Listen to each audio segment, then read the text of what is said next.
الذي أرسل رسوله كاملا ومكملا من جميع الوجوه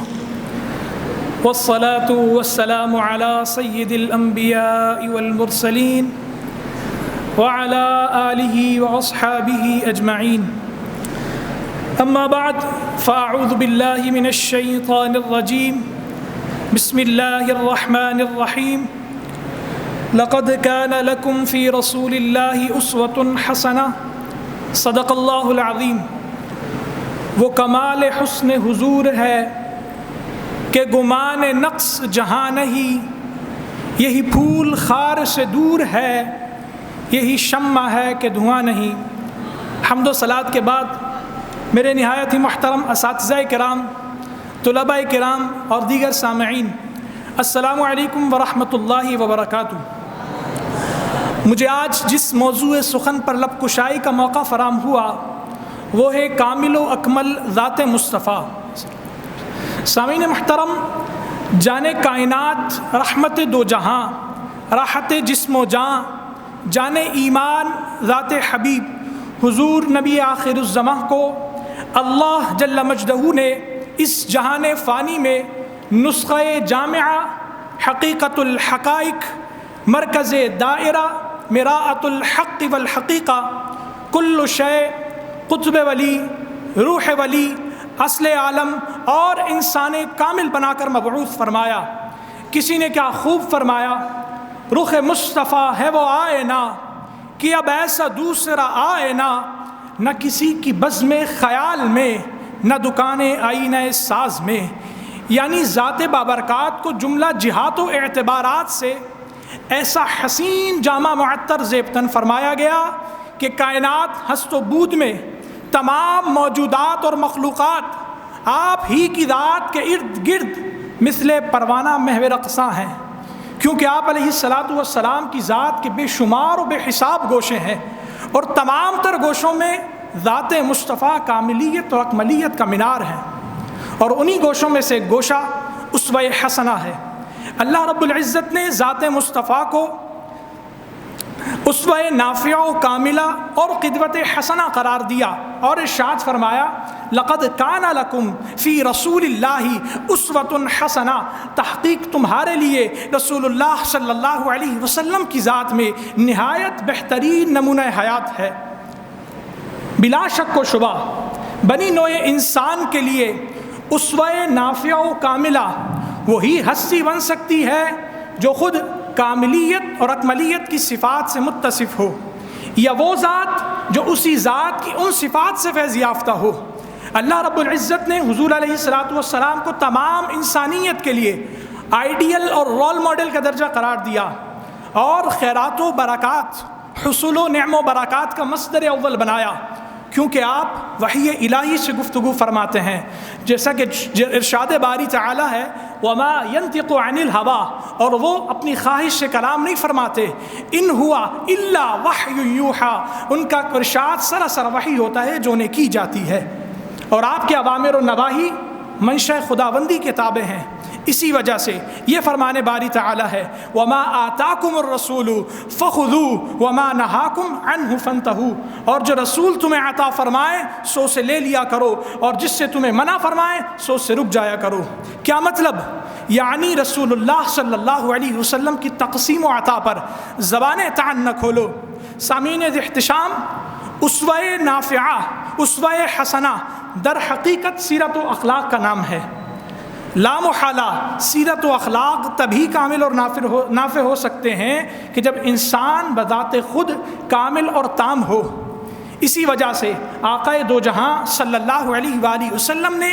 ایمان کی کاملیت کا معیار حسن اخلاق کو قرار دیا اور ارشاد فرمایا، اکمل المؤمنین ایمانا احسنہم خلقا، مومنین میں سے ایمان کے لحاظ سے کامل وہ ہے کہ جس کے اخلاق اچھے ہوں۔ لیکن پھر اخلاق کے اعتبار سے دیکھا جائے تو بھی اللہ رب العزت نے حضور علیہ الصلاۃ والسلام کو کاملیت کا شرف بخشا اور ارشاد فرمایا، وَإِنَّكَ لَعَلَىٰ خُلُقٍ عَظِيمٍ، اور بے شک آپ عظیم الشان خلق پر قائم ہیں۔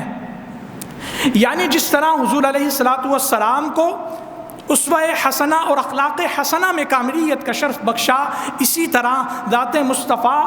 سلسلہ نبوت میں بھی کامل اور خاتم ہے۔ حضرت ابو ہریرہ رضی اللہ تعالی عنہ سے روایت ہے، بخاری مسلم کی حدیث ہے، رسول اللہ صلی اللہ علیہ وسلم نے فرمایا میری اور دیگر انبیاء کی مثال اس محل کی سی ہے کہ جس کی تعمیر تو بہت اچھی کی گئی لیکن اس میں ایک اینٹ کی جگہ چھوڑ دی گئی، دیکھنے والے اس کے گرد گھومتے اور اچھی تعمیر پر تعجب کرتے تھے، سوائے اس اینٹ کے تو میں نے ہی اس اینٹ کی جگہ پر کر دی، مجھ پر انبیاء ختم کر دیے گئے، مجھ پر رسول ختم کر دیے گئے۔ اور ایک روایت میں آتا ہے رسول اللہ صلی اللہ علیہ وسلم نے فرمایا میں ہی وہ آخری اینٹ ہوں اور میں ہی آخری نبی ہوں۔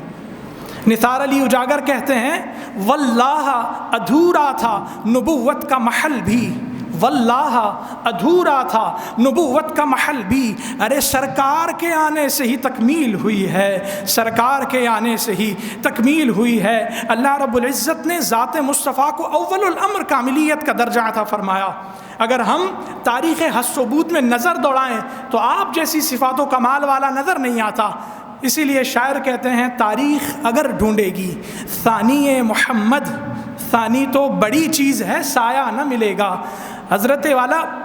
حضور علیہ السلام کو اسوہ حسنہ میں جہاں کاملیت کا شرف حاصل ہے وہیں ذات مصطفیٰ کو اخلاق حسنہ میں بھی کاملیت کا شرف حاصل ہے۔ اسوہ حسنہ میں کاملیت دیکھنا چاہتے ہو تو دیکھو ذات مصطفیٰ کی طرف، اخلاق حسنہ میں کاملیت دیکھنا چاہتے ہو دیکھو ذات مصطفیٰ کی طرف، سلسلہ نبوت میں کاملیت اور خاتمیت دیکھنا چاہتے ہو دیکھو ذات مصطفیٰ کی طرف، اور حسن و جمال میں کاملیت دیکھنا چاہتے ہو دیکھو ذات مصطفیٰ کی طرف۔ اللہ رب العزت نے حضور علیہ السلام کو ایسا بے مثل و بے مثال حسن و جمال عطا فرمایا کہ اگر ہم تاریخ حس و بود میں دیکھیں، حضرت امام زرقانی علیہ الرحمہ نے اپنی کتاب میں یہ قول نقل کیا کہ لم یظہر لنا تمام حسنہ، کہ اگر حضور علیہ السلام کا حسن و جمال مکمل طور پر ہم پر ظاہر کر دیا جاتا، لأنه لو ظہر لنا تمام حسنہ، اس لیے کہ اگر حضور علیہ السلام کا حسن و جمال ہم پر مکمل طور پر ظاہر کر دیا جاتا، لما اطاقت اعیننا رؤیتہ، تو ہماری آنکھیں حضور علیہ السلام کے جلووں کا نظارہ کرنے سے قاصر رہتی۔ حضرت جابر بن سمرہ رضی اللہ تعالیٰ عنہ فرماتے ہیں ایک رات چاند اپنے پورے جوبن پر تھا اور ادھر حضور علیہ السلام سرخ داری دار چادر میں تشریف فرما تھے۔ میں کبھی حضور علیہ السلام کے حسن طلعت پر نظر ڈالتا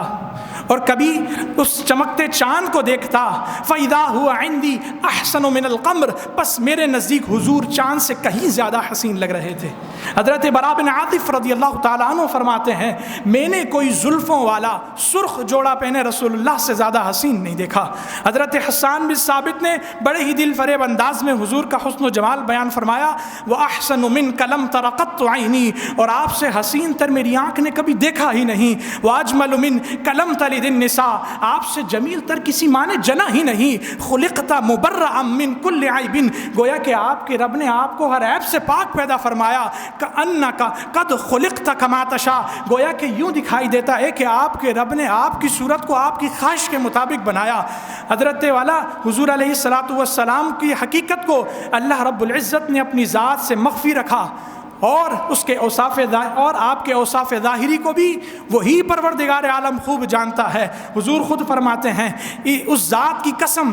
جس نے مجھے حق کے ساتھ مبعوث فرمایا، یا ابا بکر لم یعلمنی حقیقت غیر ربی، اے ابو بکر میری حقیقت کو میرے رب کے سوا کوئی نہیں جانتا۔ اور امر واقع یہ ہے کہ حضور علیہ السلام کی حقیقت کو ان کے رب کے سوا کوئی نہیں جانتا۔ شاہ عبد الحق محدث دہلوی علیہ رحمہ فرماتے ہیں یا صاحب الجمال و یا سید البشر من وجهک المنیر لقد نور القمر لا يمكن الثناء كما كان حقه بعد از خدا، بزرگ تو قصہ مختصر، وآخر دعوانا ان الحمد للہ رب العالمین۔